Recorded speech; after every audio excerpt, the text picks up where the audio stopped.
A dawn raid at Wood Farm on the Sandringham estate has thrust Andrew Mountbatten-Windsor into an unprecedented custody ordeal.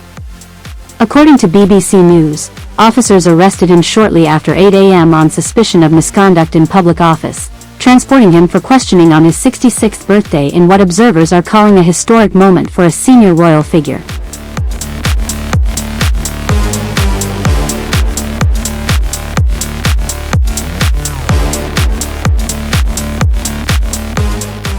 Retired Metropolitan Police Sergeant Graham Whettone, author of How to Be a Police Officer, told the Daily Mail that Andrew would have been treated like a common criminal, with no preferential treatment in any custody suite. Government guidance states police have the right to take photographs, fingerprints, and DNA samples, including mouth swabs, without a suspect's permission.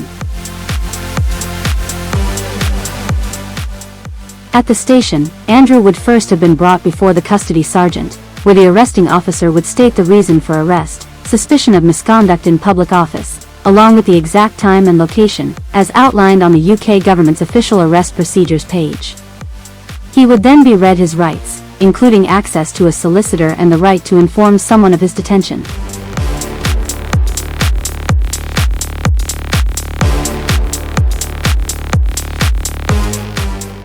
Following booking, experts told the Daily Mail he would have undergone a search and welfare assessment, answering questions about medication, physical health, and mental well-being.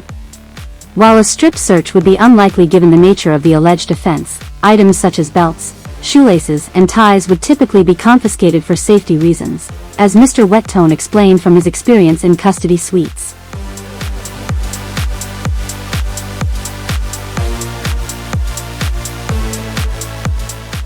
The cell conditions themselves would have been stark. Mr. Whettone described to the Daily Mail a small, bare room, no bigger than a box room, with a bench-style bed, a thin vinyl mattress and a blue blanket. CCTV cameras monitor most modern custody suites, and the toilet area offers only minimal privacy behind a half-height wall. Meanwhile, King Charles III issued a formal statement via Buckingham Palace, declaring he had learned of the arrest, with the deepest concern, and insisting the law must take its course.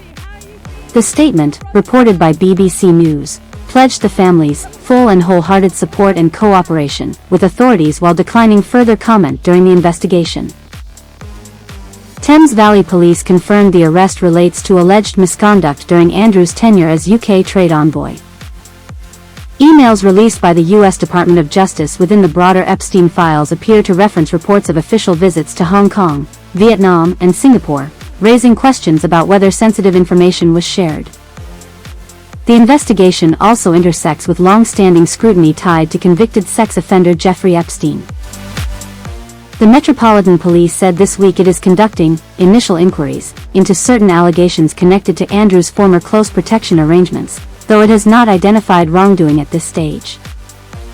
Further controversy surrounds past allegations made by Virginia Giuffre, who claims she was trafficked and forced into encounters with Andrew in the early 2000s, claims he has consistently denied.